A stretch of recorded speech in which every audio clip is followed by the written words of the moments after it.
Hugh Grant dans Hérétique, c'est un peu quand l'élégance rencontre l'angoisse.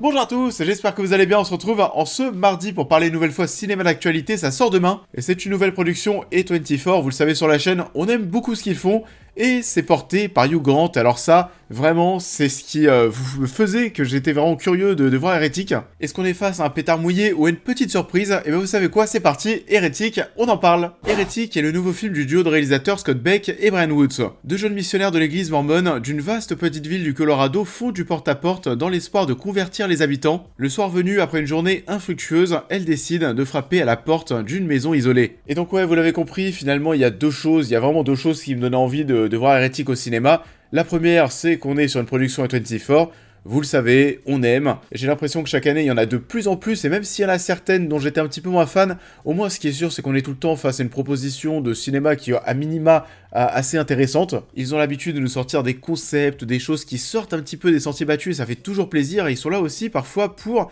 nous sortir, nous faire découvrir des talents, donner la chance à des réalisateurs d'exprimer librement leur art, et c'est peut-être le cas de nouveau ici avec Scott Beck et Brian Woods, ce duo de réalisateurs qu'on connaît, alors j'allais dire plutôt bien, bon on n'a pas vu non plus 40 000 films du duo, mais c'est vrai que dernièrement, ils nous ont pas servi grand chose de bien, et je parle bien entendu de 65, La Terre d'avant. Oui, on était sur une réalisation de ce duo de réalisateurs, et c'était une bouse absolument infâme. Donc alors ouais, ça vous l'avez compris, c'était pas sur ce point que j'attendais Hérétique, je me demandais même si on n'était pas face à une première sortie de route totale de la part de A24, et surtout qu'en grand méchant ici, on va retrouver Hugh Grant dans un rôle à contre-emploi, totalement. Hugh Grant, voilà, c'est les comédies romantiques, le retrouver là, alors, c'est curieux, c'est étonnant, ça donne envie, mais tu te demandes là aussi, est-ce qu'on n'est pas sur une fausse bonne idée? En tout cas, ça piquait clairement ma curiosité, je pense que ça va être le cas de beaucoup de personnes, et on est face, de nouveau, à un concept assez sympa. Le film, au global, pour vous dire ce que j'en ai pensé, le film va diviser. Je pense que voilà, il y a un concept qui est sympa,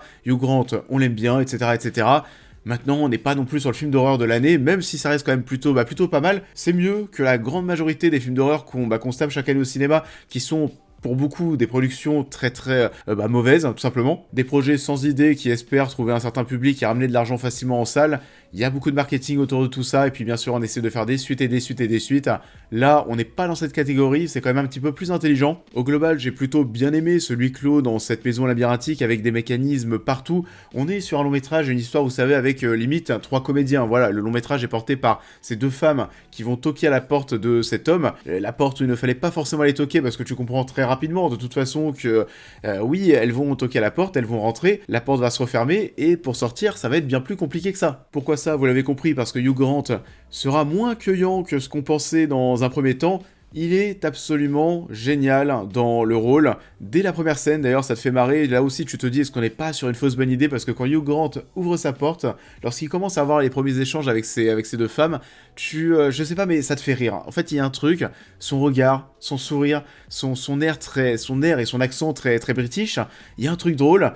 Et finalement, au fur et à mesure, à force de l'entendre parler, il y a une angoisse qui commence à sortir, à être présente dans l'intégralité des pièces de cette maison.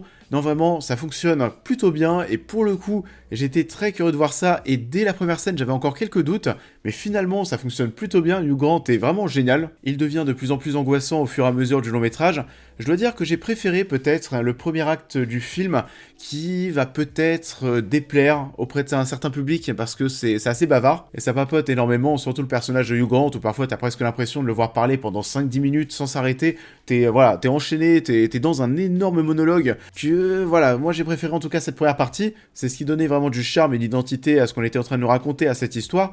Ensuite, on part dans quelque chose qui va être assez différent, même si la tension monte petit à petit, là on commence vraiment à partir dans une espèce de course-poursuite dans ce labyrinthe pour trouver la sortie, pour trouver l'issue de tous ces pièges, de tous ces mécanismes. Mais c'est vrai que ça m'a un peu moins pris, même si ça reste toujours assez intéressant, parce qu'on va être là aussi pour parler de religion, sous forme aussi d'un espèce de labyrinthe mental. Le labyrinthe est à la fois dans la maison, mais aussi au niveau des thèmes qui sont évoqués autour de la religion. D'ailleurs, j'arrête pas de vous parler d'un huis clos dans cette maison.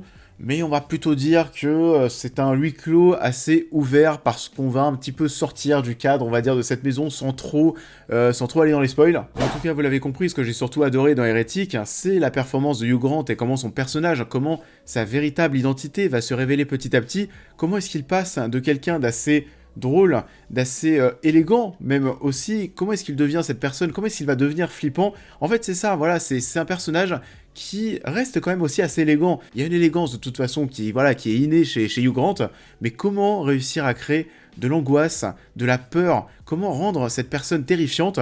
Il n'y a qu'à voir l'affiche, voilà, vous voyez l'affiche, vous voyez son regard, finalement Hugh Grant en méchant, on peut y arriver, parce que sur l'affiche, il est quand même pas très rassurant. On est donc face à un homme flippant élégant, on va dire ça comme ça, et on parle beaucoup pour Hérétique de films d'horreur.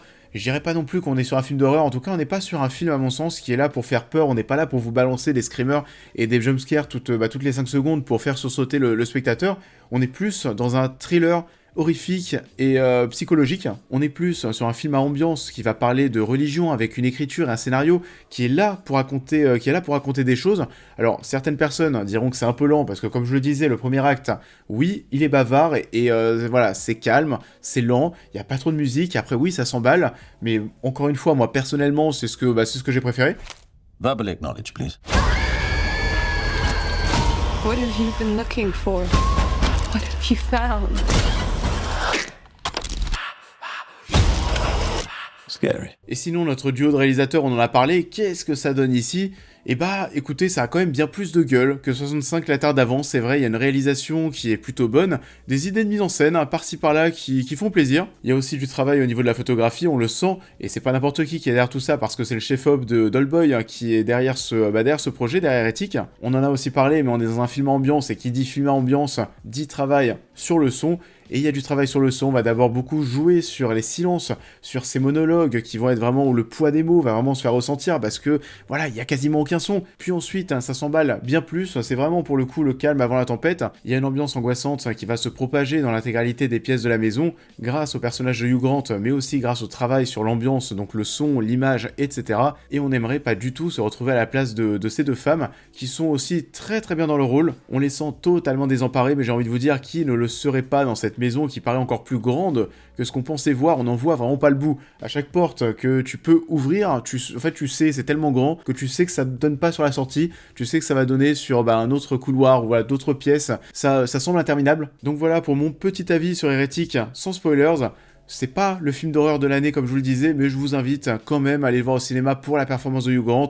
Un film avec Hugh Grant, ça fait toujours plaisir, et un film avec Hugh Grant dans ce type de rôle, ça doit piquer votre curiosité, donc Hérétique, c'était plutôt pas mal, et pour Hugh Grant, la palme d'or de l'angoisse élégante.